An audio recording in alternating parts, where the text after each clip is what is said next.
People living near the Palisades Fire zone may feel a little unsettled tonight when federal investigators will be doing what they're calling controlled fire testing as they look for the cause of the Palisades Fire.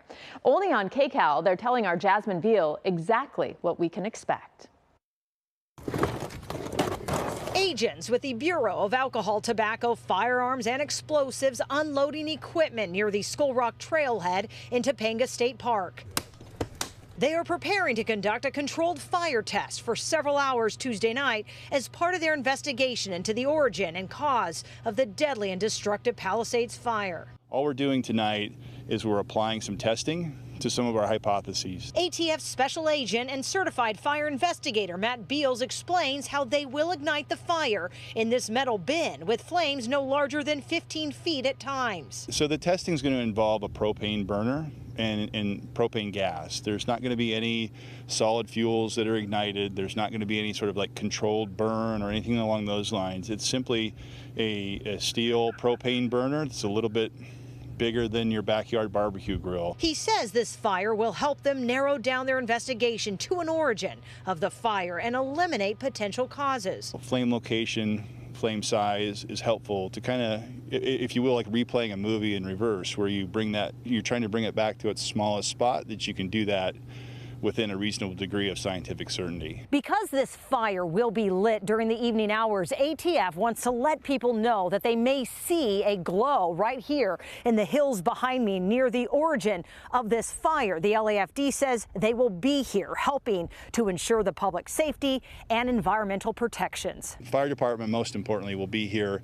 They'll have hose lines charged and ready. They're going to wet the area prior to the testing. About 3 o'clock yesterday, I received a notification from ATF that they were going to do a controlled test burn in the neighborhood. Larry Vane, who helps run the Pali Strong grassroots organization created by residents after the Palisades Fire, wanted to see for himself where the testing would be happening. And when the fires go up and they see it in the hills again, sure, it can certainly spark that trauma again. As engineers and technicians with ATF's Fire Research Lab head into the hills, Beal says he hopes to be able to provide answers on the cause of the fire sooner rather than later. No indication of what started the Palisades Fire. We're working through a number of hypotheses that I'm pretty confident we'll be able to provide an answer on that. In Pacific Palisades, Jasmine Viel, KCAL News.